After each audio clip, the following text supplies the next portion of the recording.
Good day mga kabataan Airsoft, meron na naman tayong i-unbox dito at ito nga yung ENC pistol. Kung mapapansin nyo, parang ngayon lang tayo mag-unbox ng isang ENC pistol. Tama po kayo kung napansin nyo kasi first time na natin mag-unbox nito ng isang ENC Airsoft pistol. Karamihan kasi sa mga ina-unbox natin ay puro WE at kung makapag-unbox naman tayo ng ENC, ayun na yung mga rifle nila. Ito, ikot ko na kayo sa box bago natin buksan. Gawa sa matte finish to yung kanyang box, pero nakalagay dito sa ibabaw niya na ENC 6mm GBBP Airsoft pistol made in China, kasi gawan China nga pala ang ENC. Dito naman sa bandang ilalim may nakasulat nga dito na ENC o Is-Crane, tapos meron nakasulat niya na metal slider polymer frame, tapos merong drawing dito ng black pistol. Ito nga pala yung ENC 1202, ito yung code niya. Yung ENC 1202 ay yung Glock 34 na Taran Tactical. I-compare naman natin ang box ng ENC pistol sa box ng WE pistol. Yan, kung mapapansin nyo, napakalaki ng diferensya, no? Parang tinipid tong box ng ENC kasi mas maliit siya. Itong box na to ay box ng WE High Kappa Dragon 7.0. Ganito rin kalaki yung box ng WE Glock 34. Wala lang tayong box ng Glock 34 dito, kaya ito yung ginawa nating reference, yung WE High Kappa 7.0. Ayan ang diferensya ng box nila. Buksan na natin, no? Sa loob nga ng box niya, makikita natin ang kanyang manual. Ayan. Yung manual niya parang may pagkakamukha sa unang manual na gawa ng WE, yung booklet type. Ayan, nakalagay na sa isang manual yung mga Glock unit na po pwede gamitin tong manual na to kasi pare-parehas lang. Ayan yung makikita nyo sa loob ng manual niya. Ginamitan din siya ng iba't ibang language para mas maintindihan ng iba't ibang lahi. Ito yung mga part number. Ito yung isa sa mga pinaka-importanting part ng manual kasi makikita nyo kung ano yung part number na kailangan nyo kapag nagka-problema yung unit nyo. Tapos meron din siyang silica gel. Ito yung nag-a-avoid ng moisture. Kaya karaniwan makikita nyo yan sa iba't ibang box na mga binibili nyong produkto. Sa sapatos, makikita nyo yung silica gel na yan.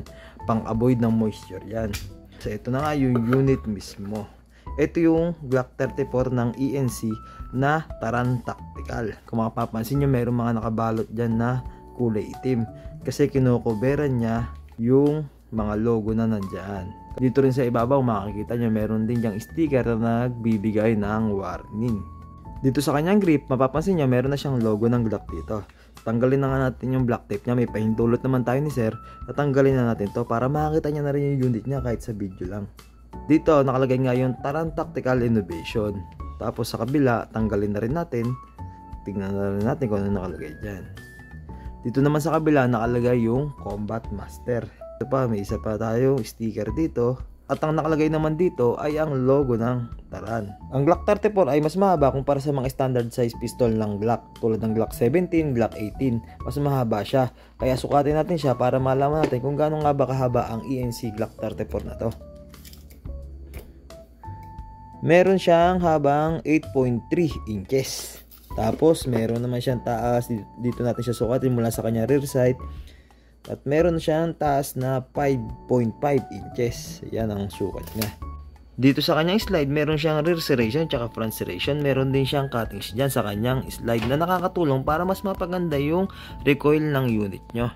Dito naman wala siyang kasamang extrang backstrap na katulad na sa WE. Yung backstrap na yun nakakatulong din kapag masyadong malapad yung kamay nyo. Nakakatulong yun para mas maglapat ng mabuti sa palad nyo yung grip ng pistol nyo. Ito nga yung kanyang rear serration at yung kanyang front serration. Meron din siyang cuttings niya sa kabila.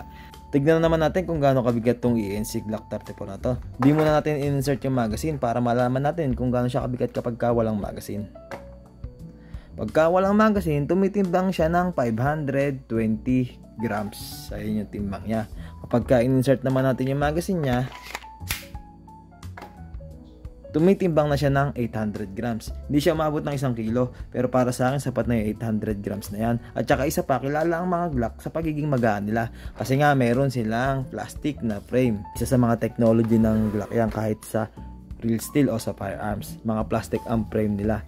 Nakakatulong yan para mas maging maganda yung handling nyo. Kasi mas magaan siya kumpara sa mga full metal na pistol gaya ng mga 1911 at iba pang unit ng pistol. Ayan ang isa sa mga technology ng Glock na inadapt naman ng mga airsoft pistol. Nilagyan lang natin ng BBs yung magazine niya. Meron lamang siya 23 rounds na magazine capacity. Sa WE Glock meron siya 25 rounds. Pero dito sa ENC meron lamang siyang 23 rounds ng magazine capacity. Testingin naman natin kung ilang FPS ba tong Glock 34 ng ENC na to. Game. Unang putok. 324.8. 301.5. Bilis niya mag-drop ng FPS. 305.3. 304.7. 303.1. 301.4. Di naman siya bumababa ng below 300. Yun, bumaba na. 299.8. 299.5. 296.4. Bali, nagre-range siya ng 295 to 330 FPS. O, consider natin na 300 to 330 FPS. Ganyang kalakas ang ENC Glock 34. Mas high FPS ang WE Glock 34 kumpara sa ENC. O, paano ba yan mga kabataan Airsoft? Maraming salamat sa panunod nyo. Sana kahit papano ay nakapagbahagi ako ng kaunting kaalaman tungkol sa unit ng ENC 12 auto na to o yung ENC Glock 34. Sana kahit papano nakatulong sa mga naghahanap ng Airsoft pistol kung ano nga ba yung isa sa mga pagpipilian nila. Maraming salamat sa panunod nyo mga kabataan Airsoft. Bye bye!